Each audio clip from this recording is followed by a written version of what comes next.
At the 9th edition of the Shell Gieborone Motor Show in Gaborone, the Botswanan capital, Chinese auto brands generated interest among local car enthusiasts. Over the last 5 years, Chinese-made vehicles have entered the competitive landscape of Botswana's automotive industry. Chinese brands such as Chery, Havel, Jack, and Bayek are gaining popularity among Botswanan consumers who value the vehicle's quality, durability, and reliability. Pricing on its own is totally different. It's way below what you can actually expect. But when you look at the interior of the car, the technology of the car, how it drives, how it looks in general, I think that's the more compelling part about the product, and that's why people love it, simply. Star Motor Group is another company in Botswana that sells Chinese automobile brands such as Jack and Chery.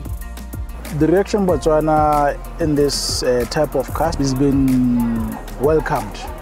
I would say it has done tremendously well when I look at other brands, especially as a new brand. It has done a lot of units in a short period of time.